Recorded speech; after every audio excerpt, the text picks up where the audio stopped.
Hi dear friends, and welcome to my new video.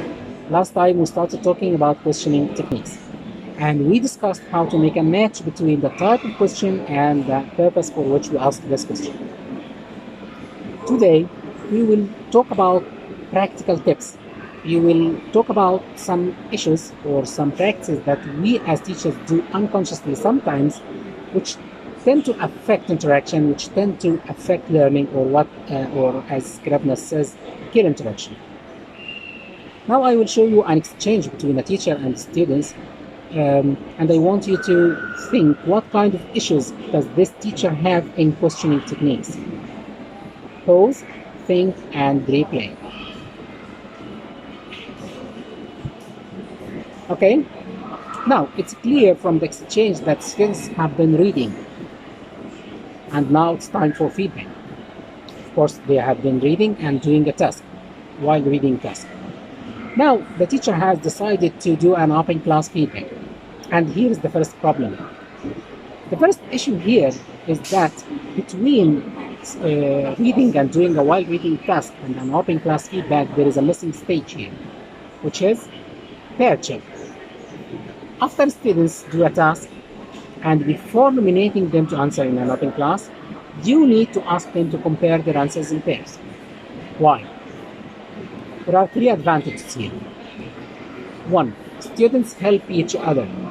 They learn from each other. Number two, this gives more confidence to weaker students when you start nominating them in open class, because either they confirm the answers as right answers or they learn the right answers from their peers. So more confidence for weaker students. Number three, this is the real use of the language. This is an opportunity to use the language in a real way. Because while students negotiating meanings and discussing the answers, they use the real language. Oh, where did you get this answer? Why is not that one? And here you need to encourage your students to use English while checking answers in pairs. So three advantages here. Okay, so before you start open class feedback or nominating students, please try to ask students to compare their answers in pairs or in small groups. The next problem or the next issue here is, if you read the questions, Ali, do you know where the old man spent his night? I think there are two issues here. The first one is that the teacher started with the student before asking the question. He started with Ali, which means that other students will switch off. They know that this question is not for them, this is for Ali. So why should they think about the answer? So you don't switch your students off by nominating someone before you ask the question. Instead, you need to ask the question first, and then leave a thinking processing time, and then nominate the students. This makes all the students think about the answers in case they are asked. The other problem in this question is that, do you know where the old man spent his night? Why should we ask embedded questions or have embedded questions like that? Why do we have two questions in one question? This is complicating your question. Keep it simple. Where did the man spend his night? This is much easier, especially for lower levels. So keep your questions easy. The next thing is that when the student said at a hotel, the teacher said, good. The next answer, at 9 a.m., great. The next answer, yes, very good. Okay, this means that you are rubber stamping the answer of the students. So you are telling all the students that this answer is correct and there is no other say. So instead, you need to involve other students in the answer before you give a positive feedback, which is effective, which we need to give a positive feedback. But before you do this, you can ask students, okay, at a hotel, okay, do you agree with them? Okay, Ahmed, do you agree with that? Why?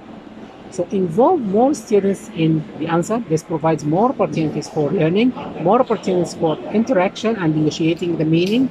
And also, when you use this, or when you do this regularly, you train your students to listen to each other.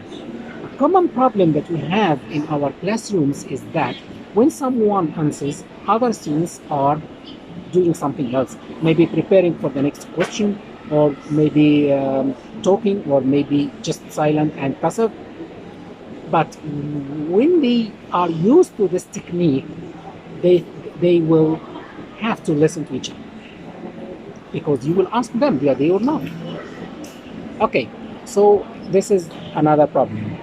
Don't rubber stamp answers before you. After you ask students to involve more students in the answer, you can give positive feedback. Okay, Muhammad and Ali were right. This is correct answer. Very good.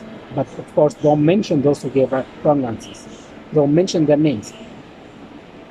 The last problem here in this exchange is that all the answers are correct, which means here this is an evidence that these or those three learners have learned something, have got the right answers. But what about others?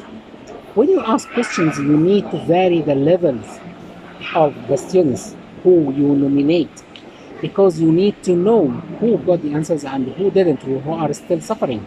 And those who are still suffering need your help. This is where learning is still going on. This is where you need to send them back to the text. Ask them some leading questions. Okay, go to paragraph number 2.